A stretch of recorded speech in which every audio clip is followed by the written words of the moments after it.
President, $350 billion. You voted we gave for you your military equipment, and you men are brave, but they had to use our military. Yes. What about West? If you didn't have our military equipment, you invited if me you to didn't speak. have our military.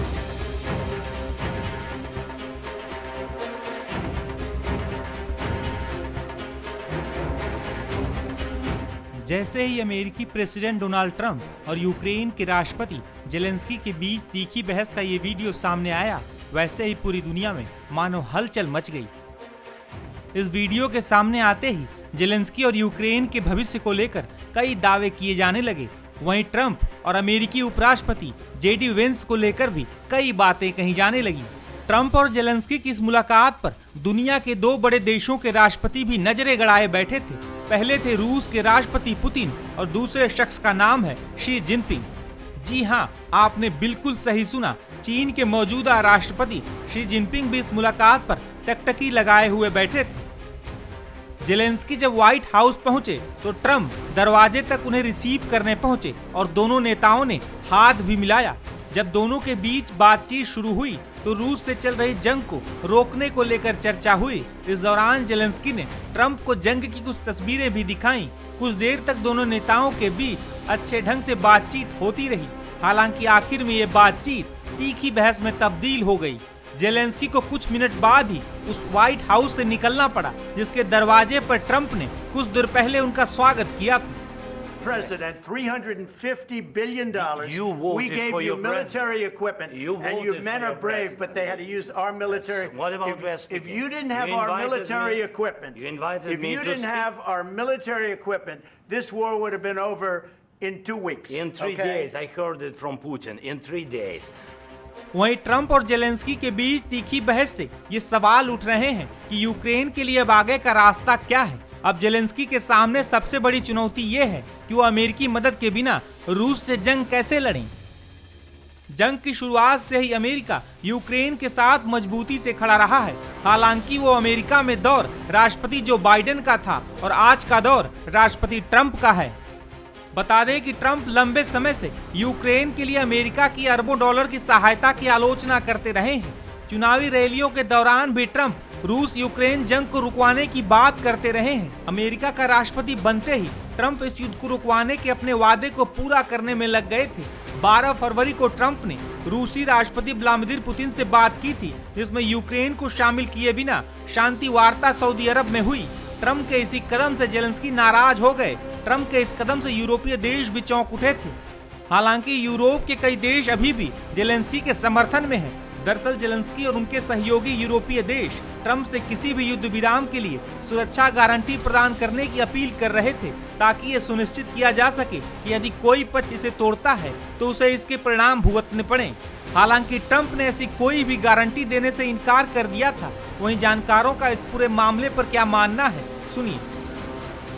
Trump और Zelensky की जो ये meeting हुई है बहुत ही अजीबोगरीब हुई। World history में और मान लीजिए अमेरिकन हिस्ट्री में कभी ऐसी कोई मीटिंग नहीं हुई ओवल ऑफिस में प्रेसिडेंट ऑफ अमेरिका के साथ किसी दूसरे देश के लीडर की, जो इस तरह की तू मैमो में कन्वर्ट हो गई, तो बहुत ही अनप्रेसिडेंटेड है। दूसरी बात, मेरे विचार से इसमें अमेरिकन डिप्लोमेसी ने गलती करी, बहुत बड़ी गलती।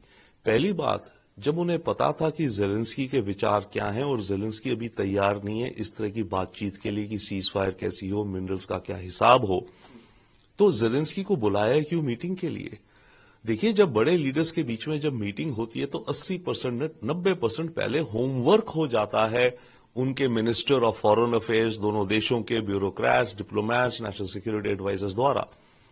दो लीडर्स तभी मिलते हैं जब सारा होमवर्क हो गया होता है, ताकि मोटी मोटी बातें होनी और हैंडशेक होना और स्माइल और पिक्चर हो।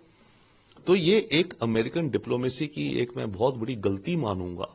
हो सकता है वो तेजी में, जल्दी में है कि कोई डील करनी है और विन लेनी है इसलिए करा, पर जो भी कारण है ये गलत हुआ। दूसरी बात, ये जो मीटिंग होनी थी ये बंद कमरे में हो सकती थी और उसके बाद दोनों लीडर्स बाहर आके प्रेस स्टेटमेंट देते अपनी जो भी, या मीडिया से क्वेश्चंस लेते। क्या जरूरत थी कि मीटिंग शुरू होने से पहले, जब आपको पता है कि जेलेंस्की के विचार कुछ अलग है, दुनिया की मीडिया के सामने आप बैठ करके बातें कर रहे हो और तू में आ गए? तो ये भी मेरे ख्याल से गलती है अमेरिकन डिप्लोमेसी की पोजीशनिंग के हिसाब से। अब इन दोनों चीजों के अलावा यस, ये डील बनेगी, आने वाले वक्त में बनेगी। हां, कल की मीटिंग के द्वारा ट्रंप की छवि पर कुछ दाग भी आए हैं, क्योंकि ट्रंप तो अपने को मास्टर ऑफ डील कहते हैं और इस डील को लुक फॉरवर्ड कर रहे थे। एक दिन पहले उन्होंने कहा था, कल भी कह रहे थे कि आएंगे, हम बहुत अच्छी डील करेंगे, $350 बिलियन की, ये वो। अब ज़ेलेंस्की आए, डील नहीं हुई और ज़ेलेंस्की इस तरह की बातें करके चले गए। तो ट्रंप की छवि पर भी ये थोड़ा दाग है। परंतु ट्रंप एक मैच्योर बिजनेसमैन, मैच्योर लीडर है। वो जिस इंडस्ट्री से, रियल एस्टेट बिजनेस में आते हैं, उसमें बहुत नेगोशिएशंस होती हैं, आगे पीछे होता है, ब्लफिंग होती हैं, धमकियां दी जाती हैं, ये वो, और एंड में जाके डील बन जाती है। ट्रंप तो मार्क ज़करबर्ग को कहते थे पिछले साल में से जेल में डाल दूंगा, और अब मार्क ज़करबर्ग उनका सबसे अच्छा दोस्त बन गया है। ट्रंप का वाइस प्रेसिडेंट जो जेडी वैंस है, ट्रंप को हिटलर कहता था, पर ट्रंप ने उससे भी दोस्ती कर ली, उसको अपना वाइस प्रेसिडेंट बना लिया। दरअसल ट्रंप और जेलेंस्की की मुलाकात से पहले ऐसे दावे किए जा रहे थे कि अमेरिका और यूक्रेन के बीच खनिज संसाधनों को लेकर एक बड़ी डील हो सकती है। दरअसल यूक्रेन के पास दुर्लभ खनिजों का एक बड़ा भंडार है। हालांकि जिन क्षेत्रों में ये खनिज हैं, उनमें से कुछ अभी रूस के कब्जे में हैं। हाल ही में ट्रंप ने कहा था कि यूक्रेन अमेरिका को अपने दुर्लभ खनिज संसाधनों का इस्तेमाल करने दे, क्योंकि रूस के साथ युद्ध के दौरान जो बाइडेन प्रशासन ने उसे अरबों डॉलर की मदद की थी। वहीं जेलेंस्की हाल के समय में ऐसे प्रस्तावों को खारिज कर चुके हैं। लेकिन अमेरिकी दबाव के बाद ये अटकलें लगाई जा रही थी कि शायद जेलेंस्की ट्रंप के प्रस्ताव को मान जाएं। बता दें कि रेयर अर्थ मिनरल्स की ग्लोबल सप्लाई पर फिलहाल चीन का कब्जा है। इस वजह से ट्रंप चाहते हैं कि यूक्रेन के रेयर अर्थ मिनरल्स खजाने का इस्तेमाल कर चीनी दबदबे को खत्म किया जाए। बता दें कि इन दुर्लभ खनिज संसाधनों का इस्तेमाल इलेक्ट्रिक कार से लेकर आधुनिक हथियारों और सैन्य साजो सामान बनाने में होता है। तो ट्रंप प्रैग्मेटिक भी हैं। तो ट्रंप, क्योंकि अपने देश के हित में उन्हें ये डील चाहिए, क्योंकि ये जो मिनरल्स हैं, फिलहाल दुनिया में जो मार्केट है उसको चाइना कंट्रोल करता है, और ये जो मिनरल्स हैं ये जाते हैं आपके मेटलर्जी में, हवाई जहाजों को बनाने में, मिसाइल्स को बनाने में, कंप्यूटर चिप्स को बनाने में इत्यादि। ये चाइना मार्केट कंट्रोल करता है। अगर यूक्रेन से डील हो जाती और होगी आगे, तो अमेरिका को एक डिफरेंट सप्लाई चेन मिल जाती और चाइना का जो रुतबा और जो दबदबा था वो कम हो जाता। तो अमेरिका को उस मामले के लिए ये डील चाहिए। तो आने वाले वक्त में ये डील बनेगी, परंतु अभी के लिए ये एक हिक्कप हो गया है। हालांकि अब ट्रंप और जेलेंस्की के बीच हुई बहस के बाद आने वाले कुछ दिन यूक्रेन और जेलेंस्की के लिए काफी चुनौतीपूर्ण रहने वाले हैं।